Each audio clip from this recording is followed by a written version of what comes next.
dan keluarga, semoga dijadikan keluarga yang sakinah, mawaddah warahmah. Hadirin dan hadirat yang dimuliakan Allah, saya tidak berpanjang lebar, tadi alhamdulillah sudah cukup. Tapi mengkhulaso saja, meringkas dari apa yang disampaikan oleh guru kita tadi, Al-Ustaz Hasan, berkaitan dengan bagaimana kemuliaan kita bisa melihat Allah Subhanahu wa taala. Ru'yatu Rabbi, yaitu melihat apa? Tuhan kita Allah Subhanahu wa taala. Para ulama ahli sunnah sepakat bahwa melihat Allah itu bisa terjadi nanti di yaumil qiyamah. Kalau di sini kita tidak bisa. Jangankan kita, Nabi Musa saja pengen minta melihat, nggak bisa di Bukit Tursina. Bahkan gunung itu guncang sampai dia terjatuh, bahkan sampai Bani Israil itu meninggal semua. Cuma Nabi Musa yang nggak meninggal karena tenaganya lebih para nabi itu. Tapi dengan permintaan dari Nabi Musa dihidupkan lagi Bani Israil yang 40 tadi. Jadi tidak ada yang bisa melihat di dunia, tapi di yaumil qiyamah bisa, dan itu termasuk i'tiqad ahli sunnah wal jamaah. Jadi kapan ngelihatnya? Di surganya Allah. Kapan harinya? Pendapat terbanyak yaumul jumu'ah, di hari Jumat. Jadi setiap hari Jumat penduduk surga diizinkan, Allah mengizinkan untuk mereka bisa melihat Allah Subhanahu wa taala. Dan ketika melihat Allah, semua penduduk surga bilang nikmat surga ketutup semuanya dengan nikmatnya melihat Allah Subhanahu wa taala. Semua nikmat surga hilang rasanya ketika melihat Allah. Jangankan melihat Allah, melihat junjungan kita Nabi Muhammad SAW. Melihat Nabi Muhammad SAW, semua nikmat hilang. Semua para sahabat yang sudah pernah lihat Rasulullah, dia bilang, wallahi kami pengen masuk surga bukan karena nikmatnya surga, tapi karena di situ ada Nabi Muhammad SAW. Seandainya mereka disuruh pilih tinggal di dunia bersama Nabi atau masuk surga nggak sama Nabi, mereka bilang kami lebih baik tinggal di dunia bersama Rasul daripada masuk surga nggak ketemu Rasul sallallahu alaihi wasallam. Itu para sahabat Nabi Muhammad sallallahu alaihi wasallam yang pernah melihat Rasulullah. Makanya kalau kita cerita yaitu apa tentang Thauban Maula Rasulillah sallallahu alaihi wasallam, itu sudah sering kita dengar bagaimana beliau begitu sedih dan begitu takut sampai kayak orang sakit gara-gara takut nggak ketemu Nabi Muhammad nanti di yaumil qiyamah. Begitu juga cerita dari Abdullah bin Mas'ud atau cerita dari Rabi'ah bin Ka'ab al-Aslami. Itu semua cerita-cerita yang menunjukkan begitu hebatnya mereka ingin melihat Rasulullah dan tidak mau terpisah dengan Rasulullah SAW. Bahkan seandainya mereka untuk bertemu dengan Nabi melihat saja, seandainya mereka harus melihat Nabi sekali, harus meninggalkan anak istrinya dan seluruh hartanya, dia tinggalkan anak istrinya dan juga harta bendanya semuanya, hanya sekedar melihat sesaat Nabi Muhammad SAW. Oleh karena itu surga kurang sempurna melihat Rasulullah, kecuali tanpa apa? Kalau nggak melihat Rasulullah kurang sempurna itu surga. Apalagi melihat Allah Subhanahu wa taala. Kata Rasul, kalian nanti akan melihat Rasul, melihat Allah seperti kalian melihat bulan purnama. Waktu tidak ada keluar bulan purnama yang sangat terang benderang. Lihat, engkau bisa melihat bulan purnama yang terang seperti ini, tidak ada awannya, tidak ada penghalangnya sedikit pun. Begitulah nanti di yaumil qiyamah kalian akan melihat Allah seperti melihat ini, tidak ada penghalang sedikit pun. Tapi amalan yang paling ditekankan di hadis perkataan tadi apa?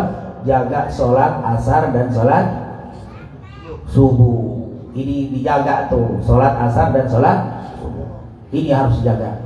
Karena memang sholat asar kalau sampai ditinggalkan, kata para ulama, seluruh amal soleh kita kalau dikurangi dengan dosa meninggalkan sholat asar jadi nol. Kita sedekah banyak, ini banyak, sholat asar enggak akan dikurangi dengan dosa, sholat asar jadi nol amal kita semuanya. Begitu besar. Seandainya kalian tahu begitu hebatnya sholat asar, kalian akan datang untuk berikan sholat asar walaupun dengan jalan di atas tangan-tangan kalian.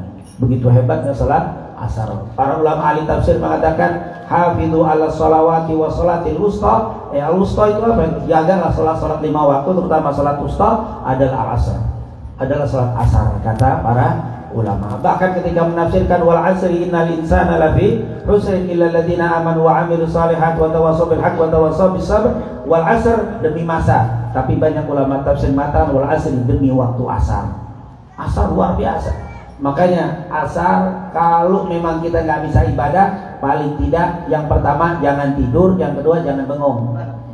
Ini tidur hati-hati. Bisa mari antum. Apa mana ma ba'dal asr, siapa yang tidur habis asar, sukila qalbu apa? Sampai dia nanti itu apa? hilang itu apa? Akalnya. Wala talumanna illa nafs. Jangan engkau mencaci menyalahkan kecuali apa? Dirimu sendiri. Kata ulama, siapa yang istiqomah sholat tidur habis asar 40 hari jadi apa? Mabrur. Menjadi junun, jadi apa? Gila akhirnya. Coba aja ngamalin. Ngamalin 40 hari istiqomah tidur pada asar.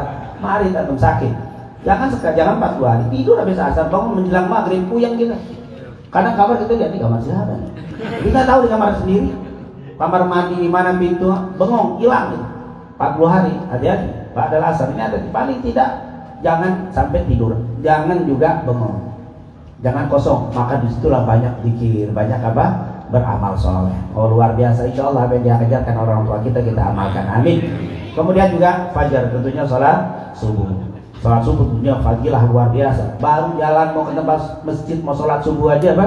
Basyiril masya'in bidzulam bin nuri tami yaumal qiyamah. Basyiril masya'in bidzulam, kasih kabar gembira bagi orang yang suka berjalan di kegelapan malam di waktu yang gelap, apa? Bin nur tami yaumil qiyamah, dengan cahaya yang sempurna nanti di hari kiamat. Siapa itu? Orang-orang yang suka pergi untuk mendirikan sholat subuh. Subhanallah. Tapi sekarang nggak gelap nih, gimana lampunya? Apa lampunya dimatiin semuanya biar dapat hadis itu? Enggak, maksudnya jalan untuk mendirikan sholat apa? Subuh. Luar biasa banyak sekali, apalagi subuhnya berjamaah. Oh, itu kata Rasulullah SAW, siapa yang sholat isya berjamaah bahkan nama qoma nisfal lail. Siapa yang sholat berjamaah isya seperti setengah malam dihidupin. Dan siapa yang sholat subuh berjamaah seakan-akan menghidupkan satu malam sempurna. Subhanallah. Paling tidak kalau nggak bisa ke masjid, di rumah dengan keluarga, pokoknya jangan ketinggalan sholat berjamaah.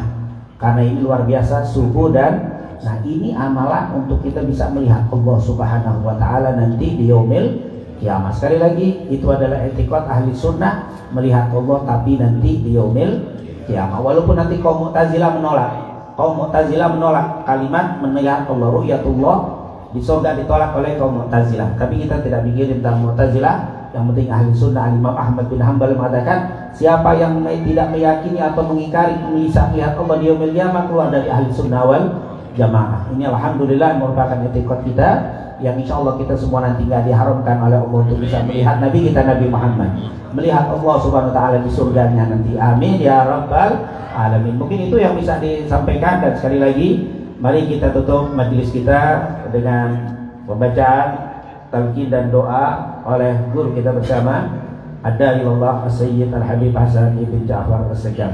Kalau mau dikasih kalimat-kalimatnya juga lebih bagus. Udah ada air batal tayamum. Intinya mari kita tutup sebagaimana salafun salihin kita tutup ini majlis. Kama qala Nabi sallallahu alaihi wasallam, "Afdalu ma qultu ana wa nabiyuna min qablih." La ilaha illallah.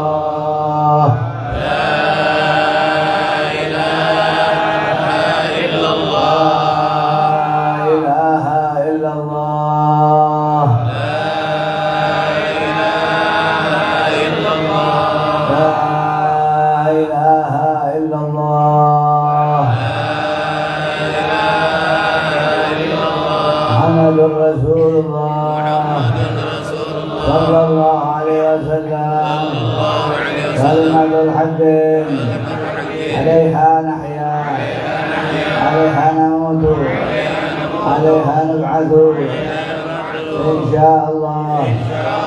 يا الله يا الله يا الله يا الله يا الله يا الله يا الله يا أرحم الراحمين. اللهم جمعنا هذا جمعا مرحوما وتفرق من بعده تفرقا مخزوما. اللهم اغفر لنا مغفرتك اوسع من ذنوبنا ورحمتك ارج عندنا من اعمالنا. اللهم بها سبحانك اللهم وتحيا بها سلام واخر دعوانا ان الحمد لله رب العالمين.